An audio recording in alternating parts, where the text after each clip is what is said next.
particularly I think with you've played a number of people who were real, who are in many cases still alive, and you know, going back to Stephen Hawking right through Julian Assange and others in between. I just wonder how, from what I gather, you're a real researcher, do a lot of preparation, and but yet in some cases you seem to have met with the person. In other cases you elected not to, or you couldn't, or whatever. Just how do you approach it differently when it is somebody who is a real person? Most recently, Assange.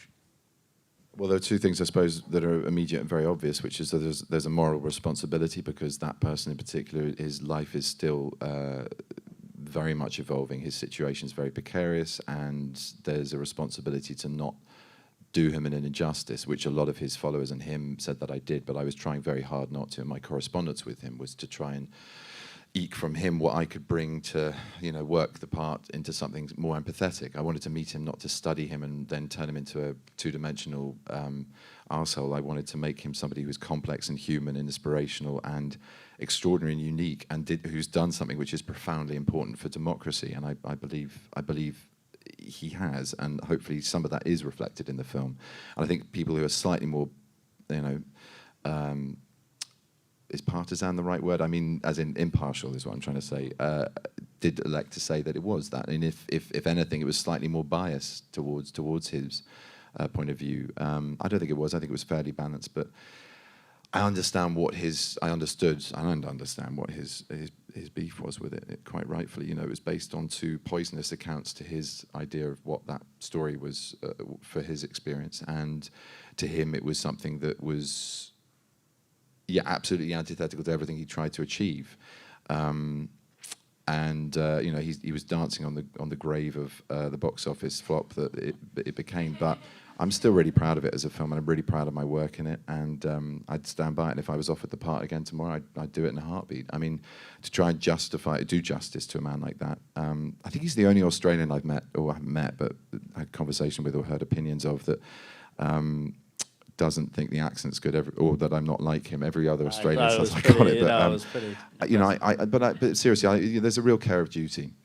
and when it's slightly less, I mean, that was very complex because there was a morality that was very current, and it was so politicized. Every action of being involved with it was a political statement, as much as you know, he thought I was sort of working under the auspices of DreamWorks / the State Department. You know, as a hired gun, I really contested that in quite a full email to him. But you know, I feel strongly as an actor that you should be allowed to try and dance with these very complex subject matters. And it's tricky because most of the real people I've played are pretty extraordinary characters, whether it's Van Gogh, whether it's Stephen Hawking, whether it's Julian, Turing now. Alan Turing recently. And you know, I can, you know, all we do is the most light, vague interpretation or impression of these people and their true depths and brilliance. And you know, the cinematic art form in itself is something that condenses years worth of experience and moments that stretch out into boring infinity into a eureka moment, or a you know, a moment of high drama. Everything about it is riddled with complexity, because especially when it's a real life, you think, well, God damn it, I know from my research and I know from talking to this person or from my reading that it didn't happen like this. And it raises a big question. It makes you go, well, why the hell are we doing anything about real people? But yet, we need some access, I think, some narrative access to understanding these extraordinary people in these extraordinary times. So I always look at it, and I know this is a massive get out, but I do always look at it as fictionalized truth. And I think most canny audiences know that. If they're going to go to something which has as rich and complex a subject matter as well, yeah, the mathematics of Turing and code breaking, or you know, astrophysics and everything that Stephen's amazing at, and Julian and computer hacking, programming / WikiLeaks and everything that he did, you expect people to come to it with a certain degree of cynicism about, well, this is a film of this, and if I really want to find out about it, it's a conversation starter. It's not a fixed point to judge everyone by. So there's that engagement, and then there is obviously the thing that these people do still exist, and often, not all of them, but obviously, but not Van Gogh, but you know, there is an audience that already understands these people through a medium, whether it's biographies or articles or or documentary. So how do you bring about something that is both new and invigorating and different, but at the same time has an echo of something that has to be a reflection of these people? So that balance between interpretation and impersonation is kind of vital. And yeah, having a really good hair and makeup team, that's always helpful. A good script is also helpful. Good director is ultimately the most helpful thing you could ever have. And I've been very blessed on that front.